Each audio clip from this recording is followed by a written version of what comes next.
Welcome to Public Speaking with Peter George. Do you want to be calm, confident, and credible every time you speak in public? Then stay tuned as Peter and his guests discuss public speaking tips, techniques, and tactics that help you increase your impact, influence, and income. Here's your host, Peter George. If you're like many speakers, when you talk about voice, you talk about using it to foster and support your messages. This might include inflection, rate, tone, and volume. But how much thought do you put into the health of your voice? And does it really even matter?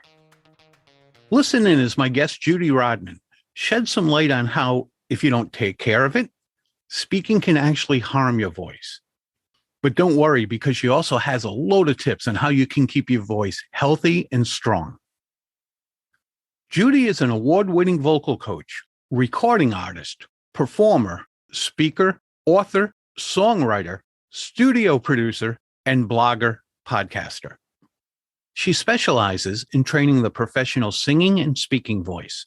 Her students have appeared on The Today Show, David Letterman, Ellen DeGeneres, The Voice, American Idol, America's Got Talent, the Grammys, CMA, ACM, and MTV Awards. And she has over 5 decades of professional success with her own voice. Here's my conversation with Judy Rodman. Hi, Judy. Welcome to the show. Oh, I'm so glad to be with you, Peter. Judy, as speakers, many of us probably give little thought to vocal health, but we actually should. How does the health of our voice affect our communication skills? Well, an unhealthy voice sounds like an unhealthy voice. It's really funny. Not only that, but it triggers the actual vocal instrument of the person being spoken to. So, and what that means is when I say something, if I say something tight, your throat's going to tighten up. If I say something open, which is healthier, then your own throat opens. So people like your voice and they don't even realize why. Well, part of it is because you're using healthy technique and you're making their throats feel better. Plus, you have the ability to go on a lot longer, of course, and your career can last longer if you've got a healthy voice. So, but the communication skills themselves, you know, when you're speaking from a sound of wellness and openness and ease, boy, that's going to get your response a whole lot better, unless you're trying to scare somebody. You've been at this a long time, and over the years, when you listen to people speak, can you single out and say, if they did this with their voice, they would have better connection with the audience, or whatever it might be, you can identify it? Absolutely. There's an author named John Acuff, and I've worked with a lot of authors that do speaking tours and all. And so we took his laptop and took one of his latest presentations, and we watched it together, and I picked out every single time that he could have done something a little bit better. So I can help optimize the speaking voice like I do the singing voice just in the moment, in 5 minutes. Now, we often think, at least I do, that if you're a singer, well, you need a voice coach. Singers have voice coaches. But if you're a speaker, we've been speaking since we were 16 months old. Why do we need a coach? You only need to train your voice if you need to train your voice. Well, why would you need to do that? One, if you want to do what you're doing better with more options, you know, more ranges of tone, more variations in your voice, which tend to communicate way better than a robotic monotone kind of thing.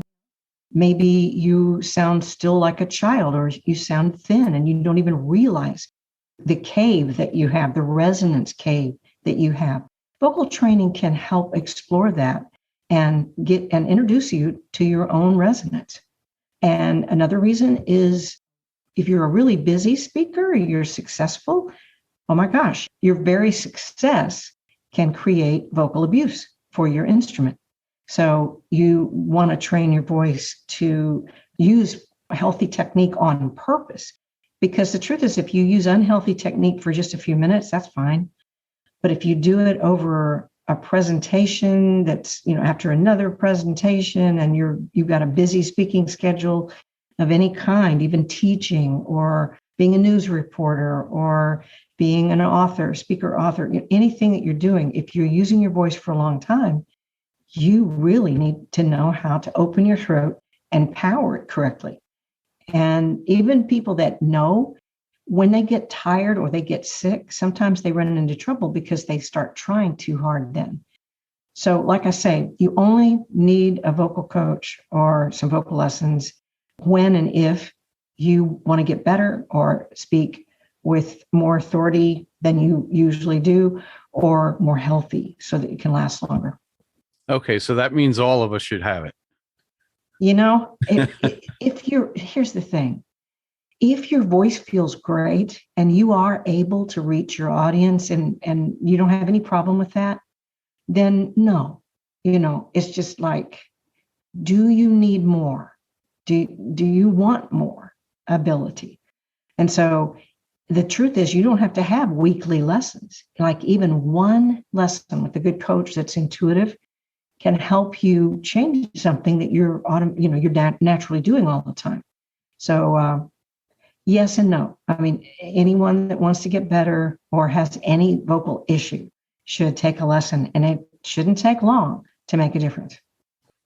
When you're talking about people using their voice a lot, that can actually harm their voice, made me think of the singers, and you hear that they're on tour and they have to cancel the tour because they've strained their voice. And I've often wondered, well, how could they do that? They're professionals, they have coaches and the like, but you mentioned they might just get a cold. Exactly. And they try to overcompensate, and that leads them into trouble. How long can we speak without really harming our voices?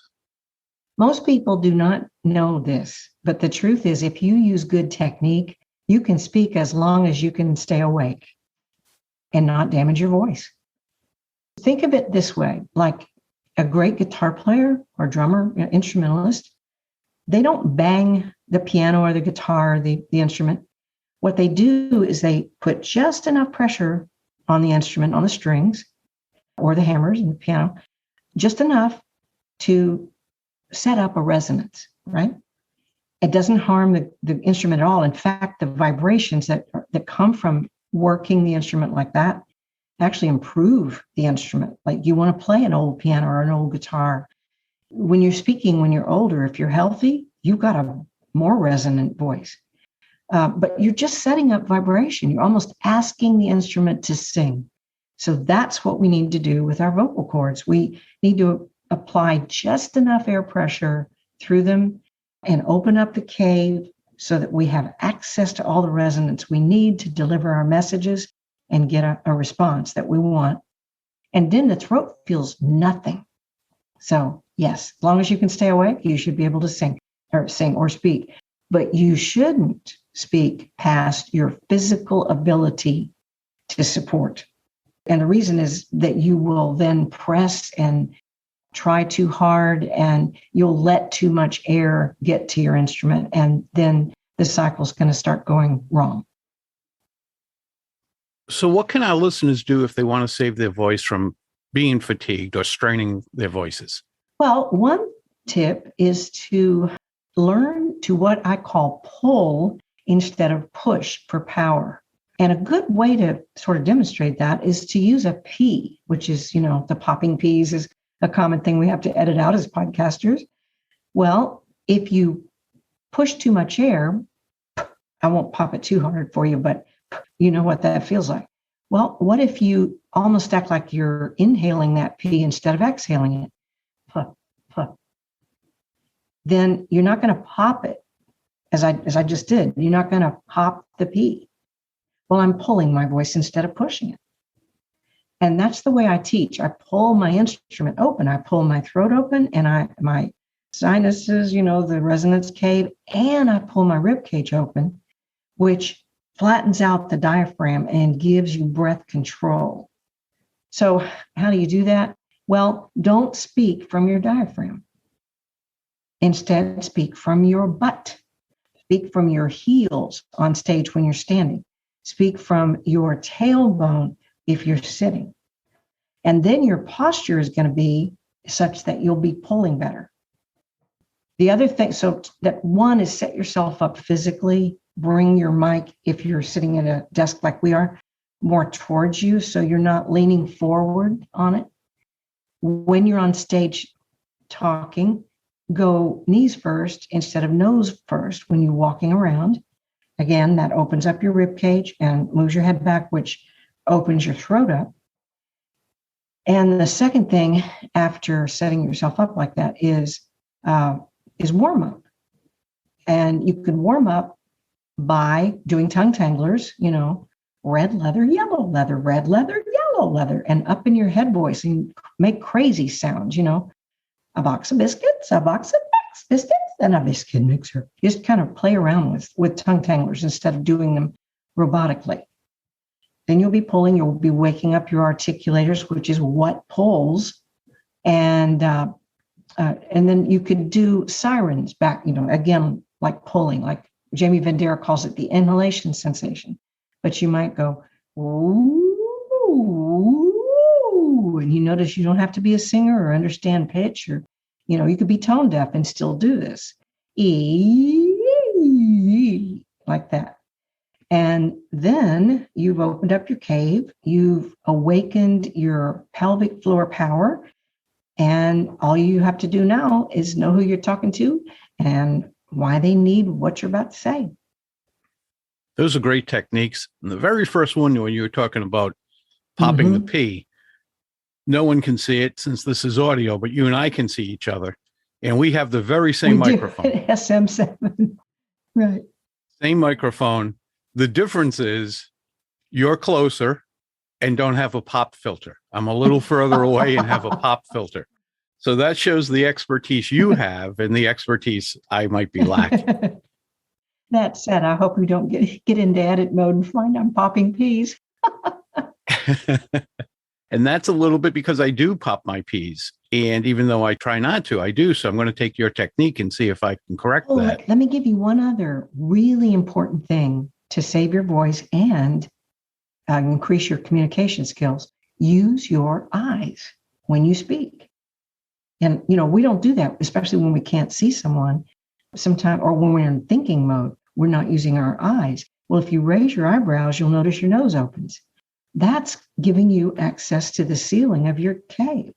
So you don't have to speak buggy-eyed, but you do want to use eye language with your facial language. That's very interesting. And I got to believe our listeners just did the very same thing I just did. I raised my eyebrows to see if my nasal cavity would open. I love these techniques.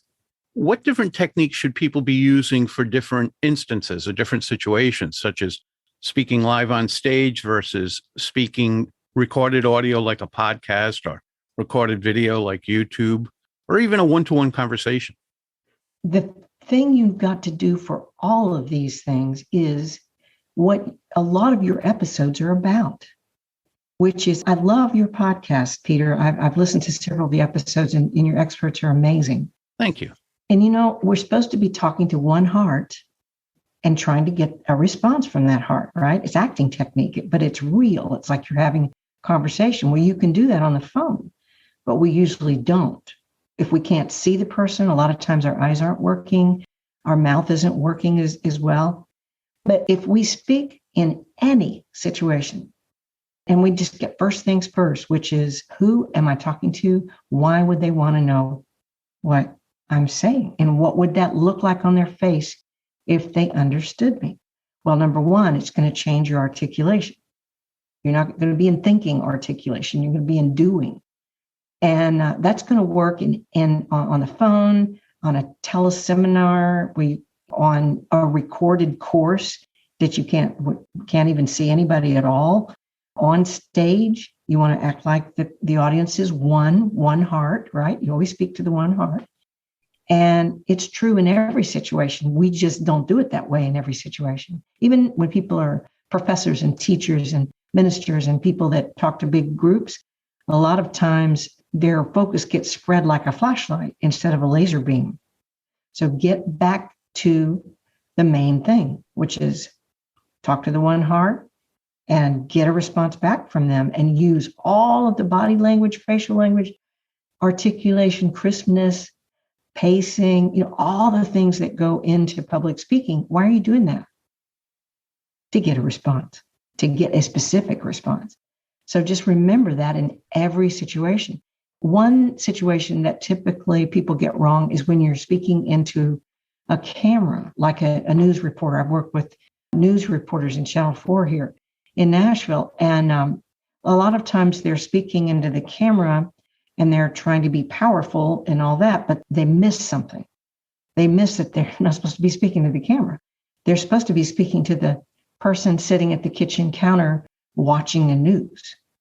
And they're trying to get a response from them. And that changes the way they do things. That changes the way they say things. So it all comes back to the laser beam of what the heck is communication anyway? You're talking to one heart. So I'm hearing that when they go to you for voice, they get a lot more than just voice help.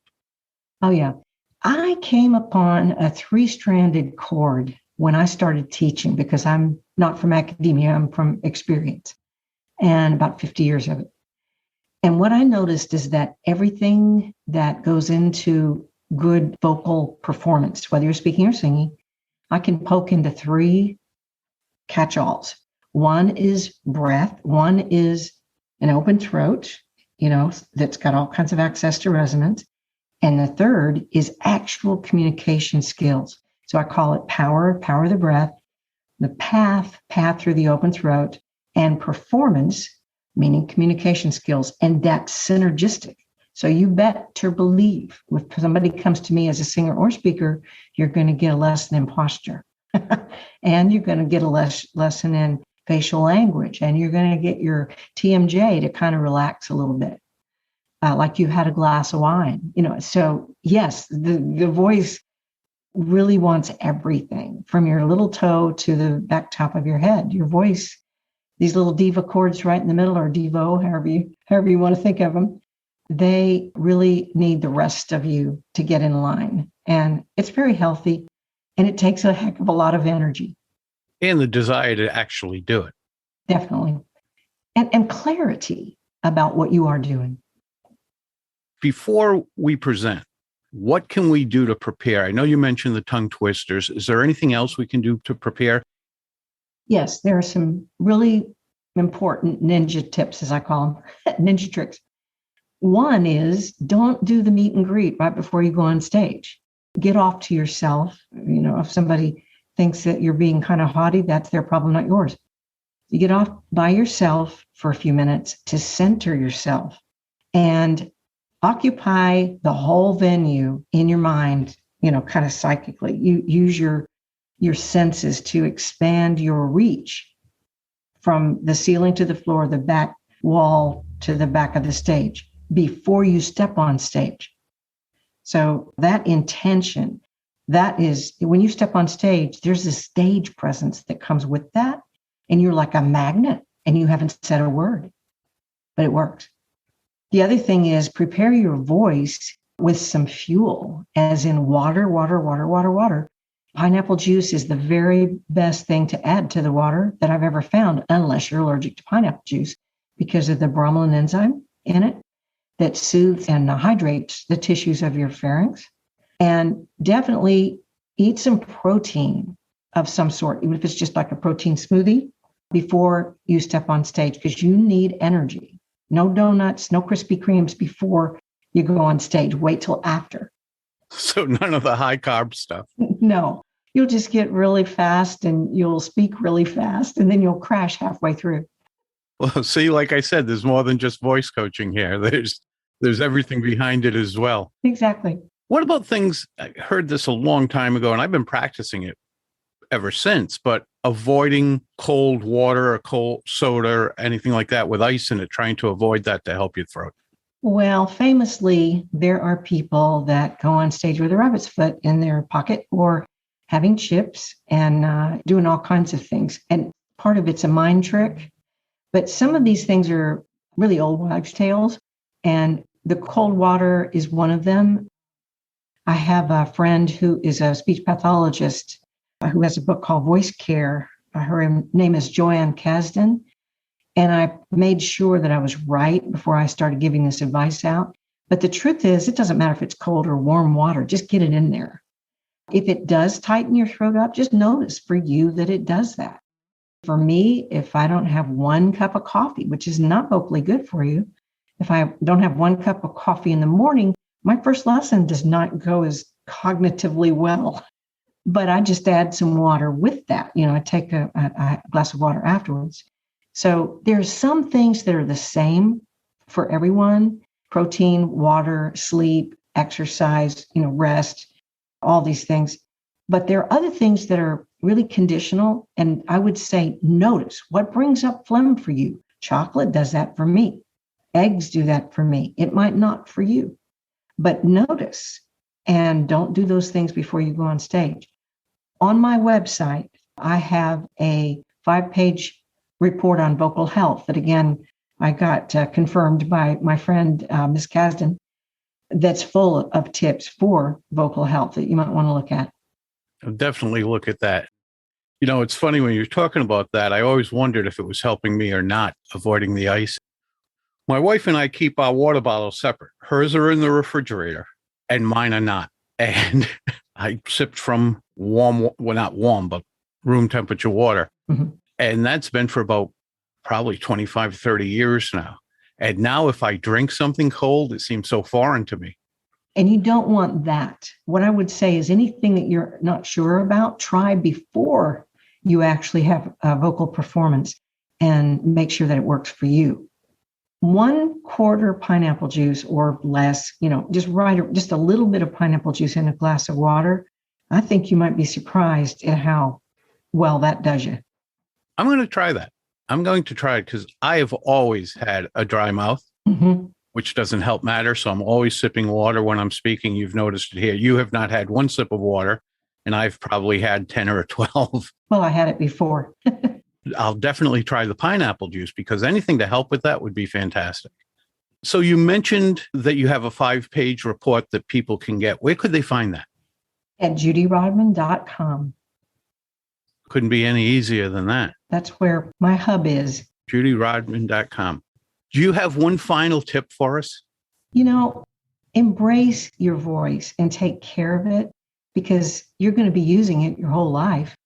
And the funny thing is, the better you take care of the voice, the better it takes care of you. And then your voice is going to bear some valuable messages, whether it's I love you to your family or let me give you this thing that's going to help you to whoever you're talking to. But the voice holds a lot of secrets and everything, not only physical, but psychologically about you is in your voice. So maybe pay a little bit more attention to it is what I would say. And let your voice tell you what's going on. Judy, this has been a lot of fun. It's been very informational, and I believe a lot of our listeners will be taking a lot of your points and going to get your 5-page report that'll help them. I know I am. Awesome. I've learned a lot here, and I really appreciate our conversation. Well, thank you so much for having me. It has been a wonderful chat. That's a wrap of another episode of Public Speaking with Peter George. Be sure to rate, review, and subscribe wherever you listen to your favorite podcast. Tune in Monday when you'll hear another episode of Public Speaking with Peter George, and again Thursday for your next episode of Quick Bites, public speaking tips and techniques you can digest in 5 minutes or less. Until next time, remember, when it comes to speaking in public, you've got this.